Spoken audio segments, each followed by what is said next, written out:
friends, welcome to my new apartment. I've been here about 3 weeks and it's finally starting to feel more like a home than a combination storage unit / Airbnb. It's not all the way there yet. I'm still looking for a dining table that's small enough to fit in that corner over there. I haven't hung up my art on the walls yet, so I'm just moving around these beautiful replicas from room to room, trying to figure out where I want to put it. I've already broken 3 drinking glasses because I haven't quite grasped the physics of how to move around in this space yet. I slept with the windows open and woke up to a couple hundred ants in my kitchen. My bank account is still wheezing from the first, last, and security, but there are many things to recommend. I have a separate sleeping space and working space. It is my name on the lease, and when the wind blows the right way through that open window, I can smell the lilacs that grow in my neighbor's backyard. But I should probably tell you how I found it. I mean, I did title the video this way, so if you're looking for like actual information, here it comes. But if you get as bored as I do with discussions of real estate, you can skip right on ahead to this timestamp. How it works here is you look at listings online, the good ones will come and go in the course of a day or two, so you have to check very often.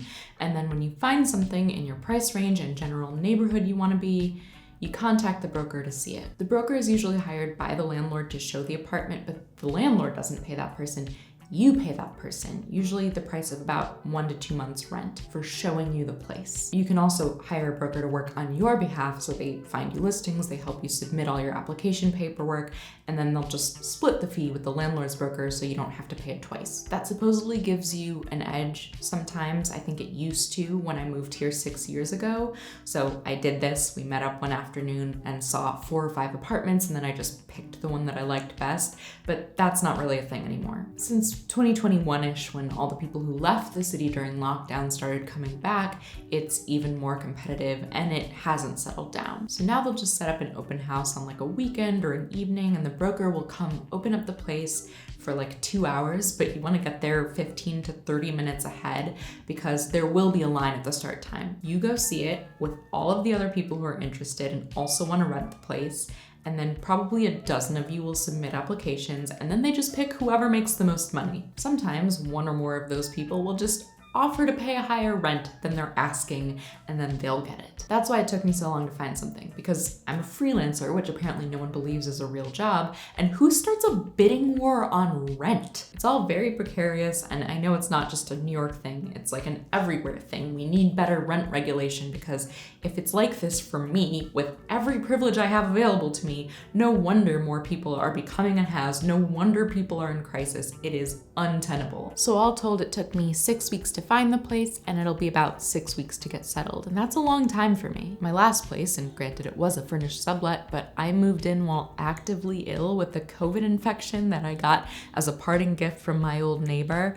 I carried all the boxes from one place to another, got fully unpacked, art on the walls, furniture rearranged, everything in 5 days. Can't recommend that exact plan for health reasons, but I do like to get settled in fast. In my early 20s, when I moved apartments, if not states, every year or so, a friend gave me some advice. I was sleeping on an air mattress with one $8 Target lamp beside it in an apartment that I knew I would only be in for 6 months. He told me that it's really easy in our kind of circumstances to go from place to place thinking, shrug, it's only a little while.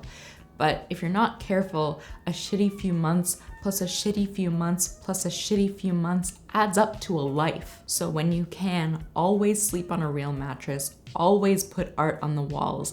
Making your surroundings better is worth it, no matter how short of a time you have. And that's why I don't like to tolerate discomfort for long. I want desperately to be settled. I want all the boxes gone. It's been 2+ months that I've been occupied with this, and I just want to get on to using my brain for something else. I'd been complaining to one of my friends for weeks about how much it sucked to be looking for an apartment, how much it sucked to not know where I was going to live next month. And I apologized for how boring it must be to just listen to me do that. She was like, I mean, I get it. You know you're gonna find housing, but until you do, it's the only thing. It's an alarm going off at all times. How are you supposed to think about other things? That alarm sound is finally fading out now. I bought my first couch. I've so far been able to fill this space entirely with secondhand furniture. My dog has found a variety of little caves to sleep in. I slept with the windows open and I woke up to the sound of mourning doves. The rest will get done. Making your surroundings better is worth it, no matter how short of a time you have. But I guess the counterpoint is also true. Making your surroundings better is worth it no matter how long it takes, both within your home and without. In comments, please tell me your best tips for making a new place feel like home. And this video was brought to you by the Radish Collective, my community of Patreon supporters. You can join them at patreon.com/itsradishtime, and I'll see you soon. Bye.